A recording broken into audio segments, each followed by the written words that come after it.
जीतेगा भारत, हारेगा corona.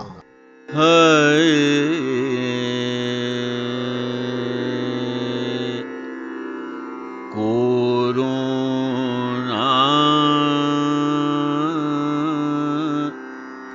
Corona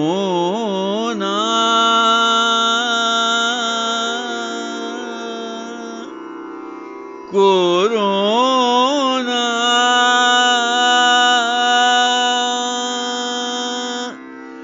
जा जा रे जा कोरोना जा जा रे जा रे जा रे जा कोरोना जा जा रे जा रे जा रे जा कोरोना जा जा रे जा रे जा रे जा।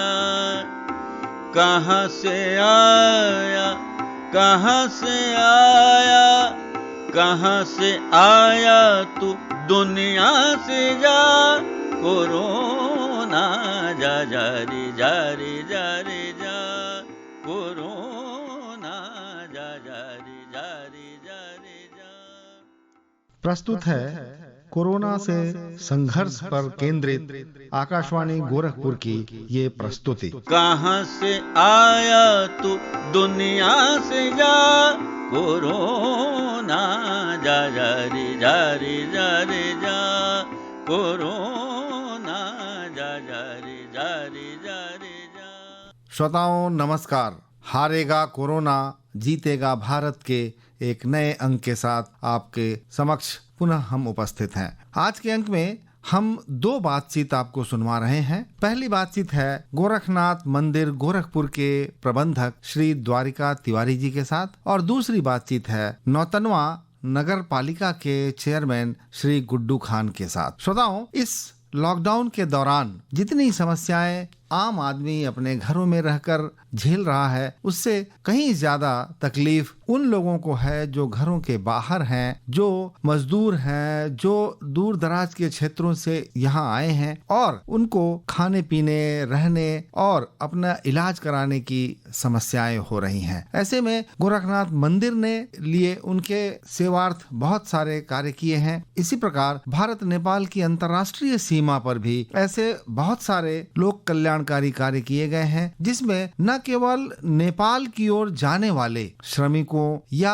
गणमान्य लोगों को सीमा पर रोककर उनकी क्वारंटाइन की व्यवस्था की गई, उनके लिए दवा, खाने पीने की व्यवस्था की गई। तो ये जो इस प्रकार के कार्य जो हुए हैं और साथ में कई ऐसे पर्यटक भी आए जो भारत नेपाल सीमा पर लॉकडाउन के कारण वहां रहने को बाध्य हुए। ऐसे में इन लोगों के रहने खाने की व्यवस्था करना, उनके लिए जो भी आवश्यक दवा आदि की आवश्यकता है उनकी पूर्ति कराना, ये बहुत बड़ी जिम्मेदारी का काम था। ये काम किस प्रकार से नौतनवा के लोगों ने किया है, ये भी हमें जानकारी मिलेगी आज के इस कार्यक्रम में। तो आइए कार्यक्रम की शुरुआत करते हैं गोरखनाथ मंदिर के प्रबंधक श्री द्वारिका तिवारी के साथ की गई इस बातचीत के साथ। इस समय भारतवर्ष में कोरोना के कारण लॉकडाउन की स्थिति है। लोग अपने अपने घरों में हैं। बहुत जरूरी हो तभी बाहर निकल रहे हैं, क्योंकि इस समय जो अपने अपने घरों में रहेंगे वही सुरक्षित रहेंगे इस कोरोना महामारी से।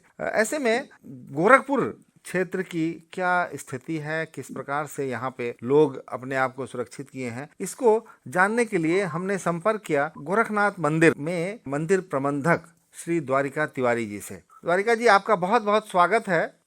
सबसे पहले तो हमारे श्रोताओं को ये बताएं कि ये जो लॉकडाउन हुआ उसमें प्रशासन ने तो बहुत सारे जो भी निर्देश दिए उनका सबका पालन हो रहा है और उनको नियमतः लोग अपनाने की कोशिश कर रहे हैं। क्योंकि गोरखनाथ मंदिर जो है वो बहुत महत्व रखता है इस पूर्वी उत्तर प्रदेश के लोगों के मन में। तो आपकी तरफ से, मंदिर प्रबंधन की तरफ से क्या अपील जारी की गई और क्या लोगों से अपेक्षा की गई? देखिए, शासन प्रशासन का जो भी निर्देश रहा है वह उसको हम सभी लोग मंदिर प्रबंधन की ओर से बराबर इसका प्रचार किया जाता रहा है कि सब लोग जो शासन प्रशासन का नियम है लॉकडाउन के संबंध में वो पालन किया जाए। हम लोग बराबर सतर्क करते रहे हैं। हमारी जो जनता आते रहे हैं यहाँ भी लोग टेलीफोन की वार्ता होती रही है। सबको यही कि ये महामारी को भगाने के लिए जो विकल्प बनाए गए हैं उसको ध्यान में रखते हुए आप लोग अपने जीवन को यापन करें, रहें, घर से न निकलें, बाहर बहुत कम, आवश्यकता अनुसार, जैसे बीमारी हो, कोई बहुत ही जरूरी हो, दवा लेना हो, ऐसे अवसरों पर ही आप घर को छोड़ें। तो इस महामारी को भगाने के लिए जो विकल्प तैयार किया गया है, जो नियम बनाए गए हैं, उसको ध्यान में रखते हुए कार्य करें। हम लोग थोड़ा सुरक्षित रहेंगे, क्यों ये जन जन में है। हालांकि इससे हम सभी जनता परेशान हैं, दुखी हैं, हमारे चेहरों पर खुशी नहीं है इस बीमारी से। लेकिन करें क्या, इसके लिए आवश्यक है जो दिशा निर्देश बताया गया है उसको ध्यान में रखते हुए कार्य करें। हमारा मंदिर प्रबंधन हर तरह से उसका पालन कर रहा है, लोगों को सुझाव दे रहा है, अपील कर रहा है, समाचार पालन के माध्यम से, टेलीफोन के माध्यम से जो लोग आ रहे हैं चुटपुट बता रहे हैं, तो उसको ध्यान में रखते हुए उन लोगों से हम जरूर अपील कर रहे हैं कि उसके अनुसार आप कार्य। जी जी जी जी जी द्वारिका जी, जो ये समय है, इस समय तो अगर कोरोना का संकट नहीं होता तो इस समय बहुत सारे उत्सव होते हैं हमारे समाज में। इस समय शादी ब्याह होते होते और तमाम तरह के जो, चूंकि फसल कटने के पश्चात का जो समय मिलता है लोगों को, उसमें बहुत सारे ऐसे कार्य जो लोग साल भर इंतजार करते हैं और उसको इस अवधि में पूरी करते होते। लेकिन इस बार ये कोरोना ने इन चीजों को रोका है। तो ऐसे में हमारे जो भी समाज के लोग हैं उनको प्रेरित करने के लिए हमारे धर्म संस्थान जो है, धर्म स्थल जो है, उनकी तरफ से बहुत सारी अपीलें आती हैं सामने और उनको समझाया जाता है कि ये जो अपने शुभ कार्य हैं उनको आगे की तरफ बढ़ाएं। आपने क्या इस तरह का कोई निर्देश दिया? आपने ऐसे निर्देश हम लोगों ने दिया है। अगर कोई विशेष भी आए हैं, कभी कभी 2-4 के माध्यम से 2-4 लोग जैसे मृत्यु हो, शादी विवाह हो, यज्ञ हो, जनेऊ हो, मुंडन हो, इसमें 2-3 लोगों के साथ में जो है अपना ये कार्यक्रम संपन्न करने बहुत आवश्यक हो। अन्यथा आप इसको थोड़ा समय हटा दीजिए। लेकिन समय हटाने से भी अब काम नहीं चलेगा। हमारा जीवन अब एक नियम के तहत एक सिस्टम में ले जाना पड़ेगा हमारे जीवन को। सब लोगों को अपने अपने जीवन को, अपने परिवार को, अपने बच्चों को सारा ये बताना पड़ेगा, क्योंकि अब एक सिस्टम में चलिए। पहले वाले भूल जाइए कि 1000, 2000, 4000 की आप भीड़ लगाकर बारात लाते थे, जग पूजन करते थे, मैरिज वो करते थे, एनुअल करते, सारे करते रहे। अब उसको भूलिए, क्योंकि ये चीजें लंबी दिनों तक चलेगी बीमारी। इस नाते इसको ध्यान में रखते हुए आप जो है बराबर अपील हम करते रहे, बराबर लोग उसको कहते रहे हैं। आप ये करेंगे, इतनी परेशानी हुई है, सारी खुशहाली को जो है समाप्त हो गया है बाहर से। आप ये आश्चर्य करेंगे कि इधर उत्तर प्रदेश के लोग भारत के कोने कोने में हैं, बहुत पीड़ित थे, बहुत परेशान थे आने जाने के लिए। लेकिन भगवान की कृपा है, धीरे धीरे वो संकट तो दूर किया जा रहा शासन की ओर से। अब भी लोग फंसे हुए हैं, आ रहे हैं, जा रहे हैं। तो ये तो हमारे जन जन की खुशहाली तो एक कोरोना ने ले ही लिया है। चाहे उत्सव हो, शादी ब्याह हो, जनेऊ हो, मुंडन हो, मैरिज एनुअल हो, सारे चीजों को। लेकिन क्या ये सब हमारे हाथ में है नहीं। हम लोग भगवान से प्रार्थना ही कर सकते हैं कि हमारी जल्दी जल्दी दूर हो जाए, हटे यहाँ से, हम लोग फिर पुराने जीवन में किसी तरह चले। लेकिन ये ध्यान रखना होगा कि अब अपने जीवन को हर आदमी को सिस्टम में ले चलना पड़ेगा, तभी हम लोग खुशहाल जीवन ला सकते हैं, हम लोगों का जीवन चल सकता है। जी जी जी जी जी एक प्रश्न और आता है कि इस समय जो समस्याएं हैं, जो लोग घरों में हैं अंदर, उनके सामने चूंकि रोजी रोटी का सवाल है, उनके सामने ये समस्या आ गई है कि काम तो कुछ है नहीं और काम इस समय नहीं कर पा रहे हैं। जो लोग खास करके जो दिहाड़ी पे काम करते थे या जो मजदूरी करते थे कारखानों में या जो भी उत्पादक केंद्र होते थे उनमें, वो बेरोजगार हैं इस समय। ये सही है, ये तो सही है। लेकिन अब धीरे धीरे काम जो है सरकार के द्वारा भी, प्राइवेट लोगों के द्वारा भी, व्यक्तिगत लोग अपना जो है काम कर रहे हैं, लोगों की सेवाएं ले रहे हैं। अब धीरे धीरे ये संख्या बढ़ रही है। गोरखपुर में नहीं, सब जगह कार्य शुरू हो गए। लेकिन अब वो बड़े पैमाने पर जो पहले होते रहे हैं उसको सीमित दर्जन करना पड़ेगा। तो काम हो रहे हैं, बढ़ रहे हैं मनरेगा के द्वारा, और व्यक्तिगत घर बन रहे हैं, सड़क बन रहे हैं, और भी जो भी है सब हो रहे हैं। अब काम पकड़ रहा थी, लेकिन वो अब जिस तरह पहले हमारे लोग काम करते रहे, कामगार लोग, मजदूर लोग, उस तरह से नहीं हो पाएगा। अब वो चल रहा है, लेकिन चलेगा। कुछ दिन के बाद वो भी समय आ जाएगा ये सब चीजें सामान्य हो जाए। जी जी जी। तो इस पर बहुत ध्यान दे रहा सरकार भी दे रही है और संस्थाएं भी हमारी दे रही हैं, फैक्ट्रियां दे रही हैं, सब जगह करके ये जो है किया जा रहा है। जी जी जी। तो इस पर ध्यान दिया जाए, विशेष ध्यान देने की जरूरत भी है। जी। सरकार को भी है, हर लोगों की जरूरत है। और जो कामगार है वो भी अपने काम खोज करके जो है उनको करने चाहिए, क्योंकि घर बैठे काम नहीं चलेगा। जी। हमारा जीवन घर बैठने से काम नहीं चलेगा। परिवार है, बच्चे हैं, पत्नी है, सारे लोग हैं, तो बिना काम किए थोड़ा काम चल सकता है। घर परिवार है तो काम तो करना ही पड़ेगा। जी। अच्छा तिवारी जी, जो ये समय है, बहुत सारे, जैसे आपने बताया कि बहुत सारे लोग बेरोजगार हो गए हैं, उनके सामने खाने पीने की समस्या हो गई है। क्या मंदिर की तरफ से कुछ ऐसी व्यवस्था की गई है कि जो ऐसे भूखमरी के जो शिकार हो रहे हैं लोग, जिनके पास कोई काम नहीं है? हम लोग भी अपने स्तर से जो भी कर पा रहे हैं, अब जैसे कोई मृत्यु हो जा रहा है तो उनके लिए कुछ आर्थिक सहयोग कर दे रहे हैं, कोई और कार्यक्रम उसमें चावल दे दे रहे हैं, दाल दे दे रहे हैं, जो भी हम बन पा रहे हैं मंदिर की ओर से जो भी कर पा रहे हैं मैं कर रहा हूँ। ऐसी उसमें कोई हम ढिलाई नहीं कर रहे हैं कि इसमें हम ये संस्थाएं, धार्मिक संस्थाएं सहयोग नहीं करेंगी तो कौन करेगा। धार्मिक संस्थाओं का महत्वपूर्ण है और अन्य जगहों में भी धार्मिक संस्थाएं, स्वयंसेवी संस्थाएं बहुत जोरदार तरीके से प्रयास कर रही है, सहयोग कर रहे हैं, चाहे अन्न के रूप में हो, पैसे के रूप में हो, वस्त्र के रूप में, जिस रूप में हो, बीमारी के रूप में हो। अब कोई आ रहा बीमारी तो अस्पताल के माध्यम से हम यहाँ दवाई कर दे रहे हैं, फ्री कर दे रहा हूँ। और भी बड़े संस्थाओं में जा रहे हैं, पीजीआई जा रहे हैं, कहीं जा रहे हैं, लखनऊ जा रहे हैं, उनके लिए मैं सहयोग कर दे रहा हूँ। तो जो भी बन रहा है इसमें हम पीछे नहीं है और न रहेंगे। भंडारा हमारा चल रहा है, जो भी आ जाते हैं लोग सबको मैं भोजन की व्यवस्था कर दे रहा हूँ। भंडारा में जो भी आवे हमारे भंडारा में 12 बजे और रात 8:30 बजे जो भी आवे वो अपना भोजन करके इजाजत हो पूरा जो है हम लोग जाने नहीं देते हैं। तो सब व्यवस्था है। और गोरखनाथ मंदिर का तो ये इतिहास रहा है, वहाँ भंडारे में इतिहास रहा है सदैव। आज सदैव मंदिर पीछे नहीं रहा किसी भी काम में, चाहे वो बाढ़ का प्रकोप रहा हो, चाहे किसी भी प्रकार की परेशानी आई है तो मंदिर आगे आकर के जल सेवा में लगा हुआ है। जी।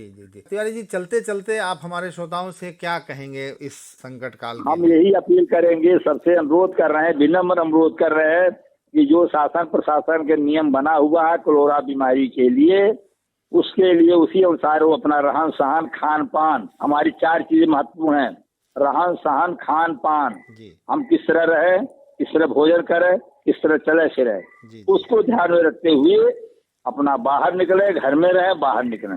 ये मेरा मुख्य रूप से यही संदेश है।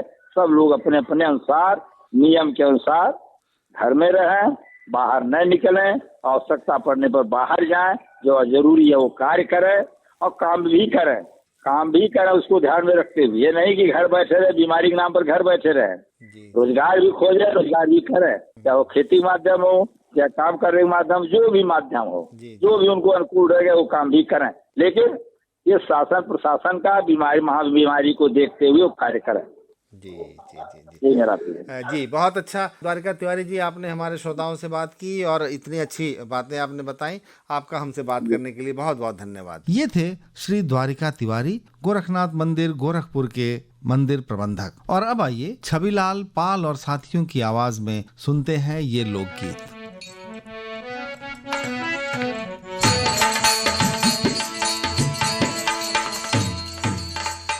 लैके आए हैं मियाँ नवा सजा नवा सखी, लैके आए हैं मियाँ नवा सजा नवा सखी, लैके आए हैं मियाँ नवा सजा नवा सखी, सजा नवा सखी, हो सजा नवा सखी, लैके आए हैं मियाँ नवा सजा नवा सखी, लैके आए हैं मियाँ नवा सजा नवा सखी।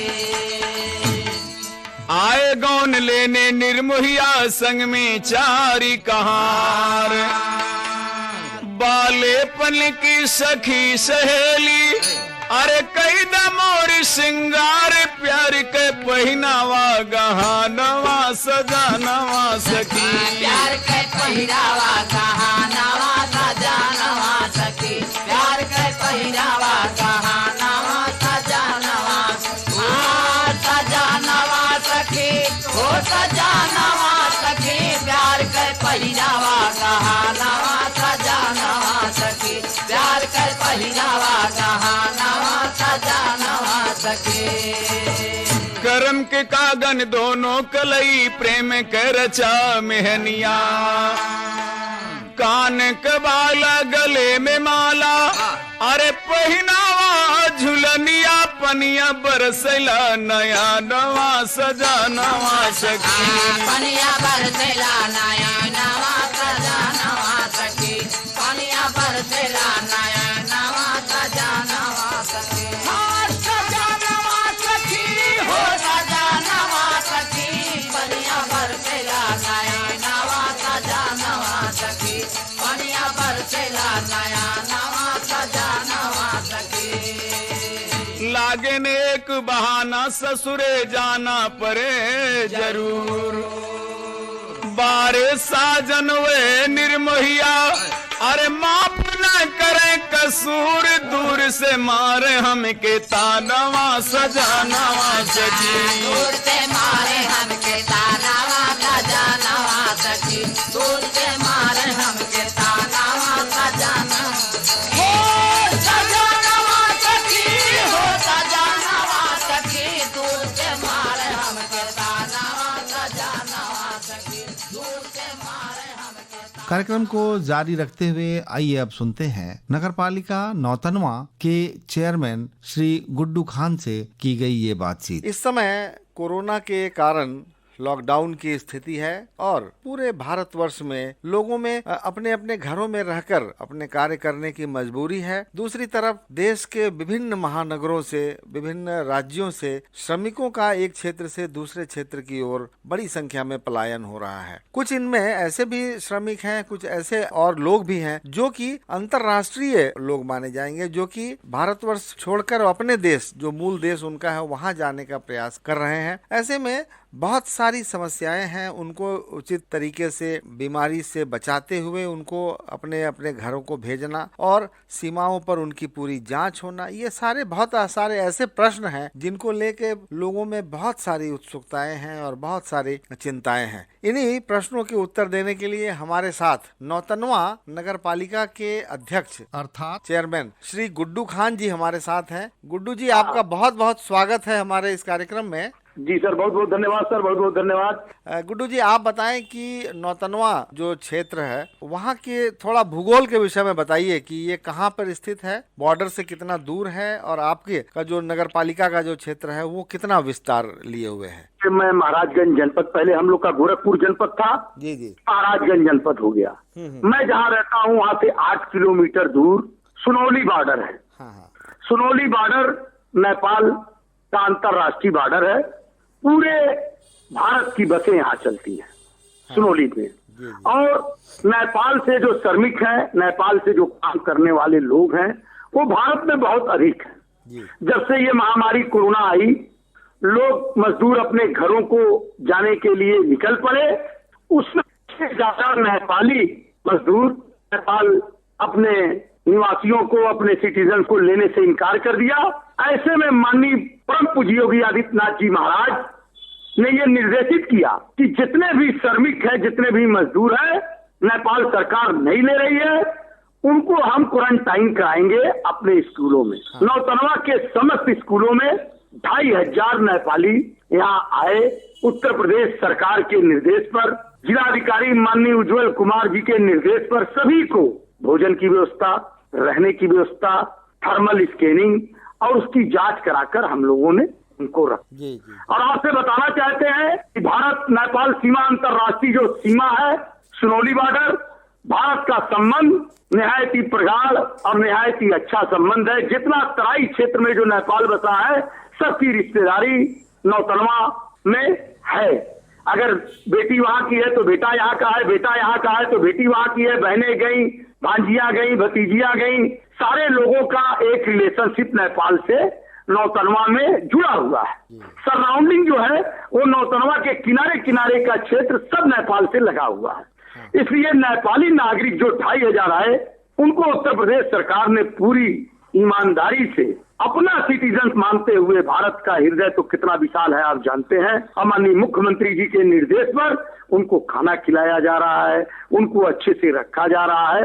और फिर हमारी सरकार और भारत नेपाल की सरकार से वार्ता होने के बाद, कोई 20 दिन के बाद, कोई 14 दिन के बाद जिनका क्वारंटाइन टाइम पूरा हो गया है, उसे नेपाल सरकार को भेजा जा रहा है। अब मैं आपको बताना चाहता हूं कि अब तक 2,500 मजदूर लोग आए और 2,500 मजदूरों को हम लोगों ने ईमानदारी से, उत्तर प्रदेश सरकार ने परम पूज्य योगी आदित्यनाथ जी महाराज के निर्देश पे सरकारों ने उनकी सेवा किया, उनके खाने का इंतजाम किया, उनकी थर्मल स्कैनिंग कराई और फिर उन्हें नेपाल भेजा गया।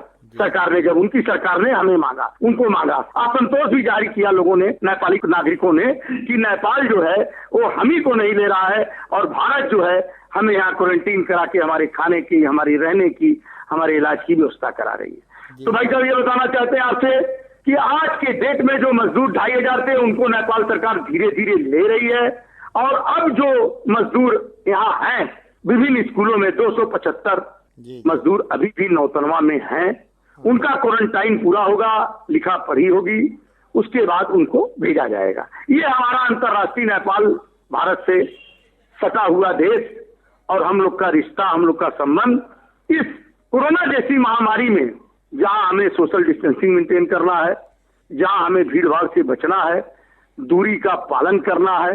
माननीय प्रधानमंत्री नरेंद्र मोदी जी ने जो लॉकडाउन किया और लॉकडाउन से करोड़ों लोगों की जानें बची, ये आप अच्छी तरह जान रहे हैं और इसको हमें मेंटेन करना है। इस कोरोना की चैन को तोड़ने के लिए हमें सारे नियमों का पालन करना होगा, लॉकडाउन से लेके, सोशल डिस्टेंसिंग से लेके और भीड़ भाड़ इलाकों से बचकर इस महामारी को हम भगाएंगे। और आपको बताना चाहते हैं कि नौतनवा नगर पालिका में विभिन्न क्षेत्र से आए हुए लोग, गुजरात से, महाराष्ट्र से, जब श्रमिक वापस आ रहे थे, उत्तर प्रदेश की सरकार ने कहा कि हम किसी भी उत्तर प्रदेश के श्रमिक को छोड़ेंगे नहीं, सबको अपने वतन वापस लाएंगे और लोग आ रहे हैं। हमारे वहां 182 लोग नौतनवा नगर पालिका में अभी वापस आए हैं और हम लोगों ने उनको थर्मल स्कैनिंग कराया, उनको चेक कराया, माननीय जिला अधिकारी महोदय ने उनकी मॉनिटरिंग की और उनको हम लोगों ने होम क्वारंटाइन कराया। मुख्यमंत्री जी का सख्त निर्देश है कि जो लोग होम क्वारंटाइन हैं उनको राशन पहुंचाया जाए। जिलाधिकारी महोदय का सख्त निर्देश है कि उनके घरों में उनका राशन कार्ड नहीं बना है तो उनको राशन कार्ड बनाया जाए, उनको किसी भी प्रकार की असुविधा नहीं होने दिया जाए। श्रमिक जो आ रहे हैं पूरी ईमानदारी से सरकार उनका देख रेख कर रही है, प्रयास कर रही है। भारत बहुत बड़ा मुल्क है, उत्तर प्रदेश सब प्रदेशों में सबसे बड़ा प्रदेश है, तो इसी नाते पूरी ईमानदारी से, पूरी तत्परता से, और मैं इस बात को आपके रेडियो के माध्यम से कहना चाहता हूं कि ये भारत देश जो है और भारत पे जब जब संकट आया, भारत पे जब जब मुसीबत आई, तो भारतीय होने का परिचय हमें और आपको देना होगा। हम सच्चे हिंदुस्तानी तभी माने जाएंगे कि हमारा पड़ोसी भूखा ना सोए। श्रमिक अगर आया है तो उसको देखे कि खाना है कि नहीं है, उसके वहां भोजन की व्यवस्था है कि नहीं है। जब सारे लोग, सारे समाज सेवी, सारे जनप्रतिनिधि मिलकर एक ऐसी महामारी जो पूरे भारत, पूरी दुनिया को अपने चपेट में ली हुई है, जिसमें भारत भी है, इसको बचाना है। सरकार अपना काम कर रही है, लेकिन हिंदुस्तानी होने के नाते हम लोग की अभी नैतिक जिम्मेदारी है कि इस महामारी से हम लोग लड़ें। जी गुड्डू जी, ये बताएं, ये जो लोग आपने जैसे बताया 2,500 नेपाली लोग थे। जी सर। कुछ ऐसे भी पर्यटक भी होंगे जो कि अंतर्राष्ट्रीय सीमा पार करके नेपाल घूमने जाना चाहते होंगे और वो भी इस लॉकडाउन के कारण बॉर्डर पे रोक लिए गए होंगे। क्या ऐसे भी मिले क्या? जी बिल्कुल मिले। अभी एक फ्रांसीसी परिवार जो है वो यहाँ लॉकडाउन में फंस गए और फ्रांसीसी परिवार यहाँ लक्ष्मीपुर, एक हमारा गांव है यहाँ से करीब 15, 16, 17 किलोमीटर दूर, उस गांव में उन्होंने अपनी ही साधन से आए हुए थे, वहां उन्होंने रखा और हिंदुस्तानियों ने उनका स्वागत किया, उनके खाने पीने का इंतजाम किया।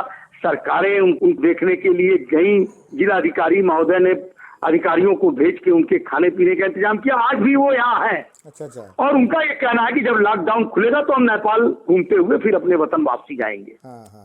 पर्यटक लोग भी यहाँ हैं और उनका भी ख्याल पूरी ईमानदारी से सरकार कर रही है, जिला प्रशासन कर रही है और जनप्रतिनिधि और समाज सेवी आगे आके अपने कर्तव्यों और दायित्वों का निर्वहन कर रहे हैं। जी। अच्छा, ये बताएं कि ये जो नौतनवा का जो क्षेत्र है, नौतनवा ये तो सीमावर्ती राज्य है, नौतनवा की जो अपनी अर्थव्यवस्था है, जो वहाँ काम करते, ज्यादातर लोग कृषि ही क्षेत्र में काम करते होंगे और आपने बताया कि कुछ बाहर से मजदूर, लगभग 200 के आसपास मजदूर बाहर से भी आए हैं नौतनवा के जी, मूल जी, निवासी। जी, तो जी। ये बताएं कि वहाँ कोरोना से बचाव के लिए कितने कदम उठाए गए हैं गांव में, और आपके जो नगर पालिका का जो क्षेत्र है वहाँ पे क्या स्थिति है देखिए, कोरोना से संघर्ष के प्रति? कोरोना से संकट के लिए सबसे पहले तो गरीब भूखा न रहे, ये उत्तर प्रदेश सरकार का सख्त निर्देश है। उसके लिए जगह जगह अधिकारी लगाए गए हैं और हम लोग पूछ पूछ के लोगों को खाना खिला रहे हैं। जैसे नगर पालिका नौतनवा है, यहाँ खाना बन रहा है और गरीबों को खाना जा रहा है।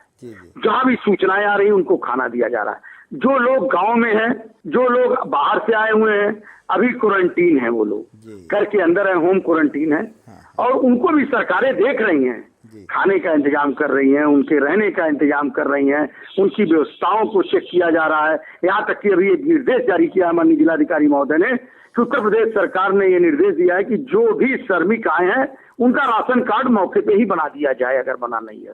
ये तमाम चीजें हम लोग कर रहे हैं और इस महामारी से लड़ने के लिए जब सब आएंगे आगे तभी लड़ाई हो पाएगी। जी बिल्कुल। और मैं इस बात पे बड़ा ही आज इस बात को आपके रेडियो के माध्यम से कहना चाहता हूं कि हमारा हिंदुस्तान, हमारे लोगों की इम्यूनिटी पावर इतनी ज्यादा है, आप खुद देखिए कि हम रिकवर होने की हमारी जो क्षमता है वो अधिक है। जिस तरह से उत्तर भारत सरकार और उत्तर प्रदेश सरकार ने जागरूकता दिखाई है, इस महामारी को हम बहुत पीछे छोड़ दिए हैं। और पूरे दुनिया में देखिए जहां महामारी कोहराम मचा रही है, वहां भारत में हमने ब्रेकेटिंग लगाया है, कोरोना का रोकने का काम किया। जी। अच्छा ये बताएं कि क्या जो सोशल डिस्टेंसिंग की बात होती है, शहरों में लोगों को मना किया जाता है कि घरों से बाहर ना निकलें या बहुत आवश्यक है तो निकले भी तो पूरी सुरक्षा का ख्याल रखें, मास्क लगाएं, दस्ताने पहने और सोशल डिस्टेंसिंग यानी मिनिमम 6 फीट की दूरी बनाए रखें और समय समय पर हाथ धोएं। क्या ये सारी चीजों के प्रति लोगों में जागरूकता दिखाई पड़ रही है? मैं बड़े ही अदब से कहना चाहता हूं कि ईमानदारी से कहना चाहता हूं कि हिंदुस्तान जैसे शहर में जो रूरल एरिया ज्यादा है, ग्रामीण क्षेत्र ज्यादा है, लेकिन सरकार ने जो प्रचार प्रसार और जो मीटिंगें की, जो माध्यम बनाए, जो कमेटियां बनाई, उससे अवेयरनेस बहुत आई है। आज आप यकीन मानिए कि मैं एक रिक्शा चालक जा रहा था चलाते हुए, उसके पास एक आदमी सट गया, उसने तुरंत उससे कहा कि भाई साहब थोड़ा दूर रहिए, भैया इतनी दूर रहिए। ये अवेयरनेस है, ये जागरूकता है सर। तो हमें लग रहा है जब कम पढ़े लिखों के अंदर इतनी जागरूकता आ गई, रूरल एरिया में लोग जागरूक हो गए हैं, तो निश्चित तौर पर भारत सरकार और उत्तर प्रदेश सरकार ने जागरूकता का जो प्रयास किया वो बहुत हद तक सफल है और बहुत हद तक कामयाब है। इस बीमारी से हमें सजग और सतर्क रहने की जरूरत है। सजगता ये कि सोशल डिस्टेंसिंग, सतर्कता ये कि भीड़ भाड़ क्षेत्र से हम बचें, लॉकडाउन का पालन करें, घरों से कम बाहर निकलें, तो निश्चित तौर पर इस बीमारी की चैन को हम तोड़ पाएंगे। जी।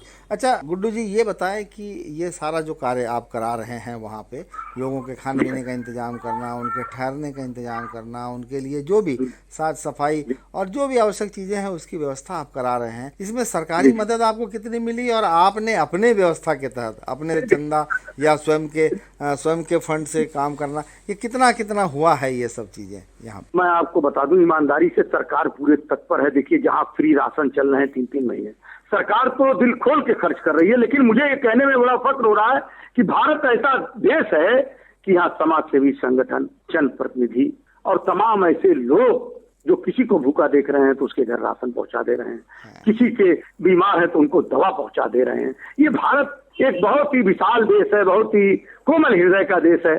सरकार तो खोल दी है खजाना, आप यकीन मानिए कि राशन के दुकानों पर लाइन लगी हुई है, फ्री चना मिल रहा है, फ्री चावल मिल रहा है, तो अनादि चीजें मिल रही हैं। हजार रुपया लोगों के खाते में जा रहा है, किसानों के खाते में जा रहा है, मजदूरों के खाते में जा रहा है। तो इसलिए मैं आपको ईमानदारी से बताऊंगा, सरकार ने इस महामारी को रोकने के लिए और गरीब तय करने के लिए बहुत ही महत्वपूर्ण कदम उठाए, सराहनीय कदम उठाए। इसके लिए जो कदम उठाया वो सराहनीय कदम है। आज हिंदुस्तान का कोई गरीब, मैं सबकी बात ईमानदारी से कहना चाहता हूँ कि हर गरीब के घर में खाना जा रहा है, हर गरीब के घर में पैसा जा रहा है और उनका पूरा ख्याल रखा जा रहा है। जी, बहुत अच्छी बात आपने बताई कि किसी को देखिए घर में रहना है, बीमारी से लड़ना है तो निश्चित है कि कुछ कष्ट तो सहना पड़ेगा, लेकिन जो मूलभूत आवश्यकताएं हैं भोजन पानी की वो आप पूरी करवा रहे हैं और सरकार ने भी इसके लिए बहुत प्रयास किया है। सरकार के प्रतिनिधि के रूप में आपने बहुत काम कराया है। इसलिए आपका भी बहुत बहुत साधुवाद है। चलते चलते गुड्डू जी, आपसे हम ये जानने का प्रयास करेंगे, जानना चाहेंगे कि आने वाले समय में आपकी क्या योजनाएं हैं और रेडियो के माध्यम से आप हमारे श्रोताओं से क्या कहना चाहेंगे। बस मैं आपके रेडियो माध्यम से ये कहना चाहता हूँ कि फिर हंसेगा इंडिया, फिर मुस्कुराएगा इंडिया। बस थोड़ी सी समझदारी से, थोड़ी सी सतर्कता से और लॉकडाउन का पालन करते हुए, सोशल डिस्टेंसिंग मेंटेन करते हुए, भीड़ भाड़ से बचते हुए, फिर ये भारत मुस्कुराएगा, फिर ये भारत हंसेगा और फिर हम लोग पहले की तरह एक दूसरे से मिलेंगे और एक दूसरे के साथ हाथ बढ़ाकर चलेंगे। क्या बात है, क्या बात है। आपको बहुत बहुत धन्यवाद, आपने हमसे बात की और अपनी योजनाओं के विषय में, अपने कार्य के विषय में हमारे श्रोताओं को बताया। बहुत बहुत धन्यवाद गुड्डू जी। इस बातचीत के साथ ही आज का हारेगा कोरोना जीतेगा भारत का ये अंक यहीं संपन्न होता है। कल पुनः एक नवीन अंक के साथ हम उपस्थित होंगे। तब तक के लिए हमें अनुमति दें। नमस्कार। कोरोना जा जा रे जा रे जा रे जा, कोरोना जा जा रे जा रे जा रे जा। कहाँ से आया, कहाँ से आया, कहाँ से आया तू दुनिया से जा। कोरोना जा जा रे जा रे जा रे जा, कोरोना जा जा रे जा रे जा रे जा।